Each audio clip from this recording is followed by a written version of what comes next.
भाई नेपाल के बारे में जो है ना, बहुत सारे लोगों को बहुत सारी चीजें नहीं पता अभी। कुछ लोगों को शायद जो है ना ब्लॉगिंग वगैरह ये कर रहे लोग, उनकी वीडियो देख करके पता चल गया होगा कि नेपाल में किस तरीके का माहौल है। अभी हाल ही में जो है ना, मैं एक नेपाल में एक भारत के ब्लॉगर गए हुए हैं, उनकी एक वीडियो देख रहा था और उस वीडियो में जिस तरह की वो बातें कर रहे थे, भाई मजा आ गया सुन करके। आप लोगों तक वो वीडियो पहुंच गया होगा। और मैं बता देता हूं, वहां पर जो है ना, वो काठमांडू के बस स्टैंड पर गए थे और बस स्टैंड की जो हालात उन्होंने जो देखे, भाई वो खुद सरप्राइज हो गए कि भारत और नेपाल दोनों पड़ोसी देश हैं और पड़ोसी देश के नाते अगर माना जाए तो भाई कहीं ना कहीं सिमिलर चीजें होनी चाहिए दोनों देशों में, लेकिन ऐसा उनको देखने को मिला ही नहीं। भाई जिस तरीके से वो जो लड़का है भाई, वो पूरी कंट्रियां घूम करके आया है, बहुत सारी कंट्रियों में जाता रहता है, ब्लॉगर है वो, यानी कि वो जो है ना, मतलब हर कंट्री में ज्यादातर घूम के आ गया। मैंने बहुत जगह उसको देखा है, मैं उसको फॉलो करता हूं। लेकिन भाई वो जो है ना नेपाल गया हुआ है फिलहाल, वो नेपाल की वीडियोज डाल रहा है। तो मैं जो है ना, मैं नेपाल तो नहीं गया हूं,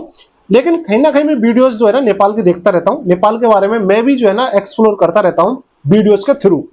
तो जो चीज वो जो ब्लॉगर बोल रहा है, भाई आप लोग भी सरप्राइज हो जाओगे, क्योंकि नेपाल और भारत को कंपेयर किया जाता है और दोनों में सिमिलर चीजें मानी जाती है, लेकिन सिमिलर नहीं है दोस्त। ये जो है ना गलतफहमी लोगों की। नेपाल के उस बस स्टैंड पर गया वो काठमांडू के पर,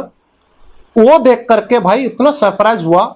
इतना सरप्राइज हुआ कि भाई उस वो जो है ना उसके मुंह से मतलब आवाज ही नहीं निकली। वो ये कह रहा था कि मैंने जो है ना भारत और नेपाल में इतना जो फर्क है ये नहीं समझा था। अब बस स्टैंड की उसने वीडियो डाली, उसमें भाई इतना क्लीन बस स्टैंड, इतना क्लीन बस स्टैंड, एयरपोर्ट जैसा लग रहा था। और भारत में बस स्टैंडों को आप लोग देखोगे तो भाई कहीं कुछ पड़ा हुआ है, कहीं कूड़ा पड़ा हुआ है, कहीं गुटखा मतलब जिस तरीके से कहीं पॉलीथीन ग्लास, ये जो है ना जिस तरीके से भारत और नेपाल के बस स्टैंड को कंपेयर अगर आप करोगे, तो भाई कहीं ना कहीं उस लड़के का कहना सही है कि भाई नेपाल के बस स्टैंड, नेपाल के बस स्टैंड की बात नहीं कर रहा था वो भाई उसने बोला कि मैं नेपाल में कई सारी जगह गया हूं, काठमांडू हो, चितमान हो, कई और कई सारे लुम्बिनी वगैरह कई जगह की बातें वो कर रहा था कि भाई नेपाल में साफ सफाई का बहुत ज्यादा ध्यान रखा जाता है। नेपाल में साफ सफाई है, आप लोग मानो चाहे ना मानो। ये जो है ना, मैं जो है ना कोई झूठ नहीं बोल रहा हूं, आप लोगों ने भी कहीं ना कहीं सोशल मीडिया पर यार वीडियोस देखी होंगी कि नेपाल में जो भी भारत का ब्लॉगर जाता है वो कहीं ना कहीं नेपाल की जो है ना तारीफें करता ही है भाई।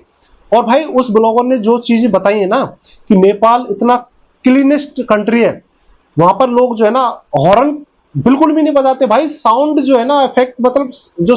जो साउंड पोल्यूशन जो है ना बहुत ही कम है, यानी कि नेपाल में जो पू पू नहीं करते लोग, ये भी वो बातें कह रहा था। और भाई बस स्टैंड को देख करके तो बहुत सरप्राइज हुआ, भारत से बहुत अच्छे क्लीन है उनके बस स्टैंड, उनके रोड, यानी कि वो जो लड़का बोल रहा था कि भाई भारत और नेपाल की कंपैरिजन मत करो, कहीं ना कहीं नेपाल में कुछ चीजें बहुत ही बेहतरीन ढंग से चल रही हैं और ये नेपाल के लोगों के लिए एक बहुत ही गर्व की बात होनी चाहिए कि उनके देश की लोग तारीफें कर रहे हैं। और भाई अगर जानकारी अच्छी लगा करे तो नेपाल के भाइयों तक शेयर कर दिया करो, चैनल पर नए हो तो सब्सक्राइब कर लिया करो यार।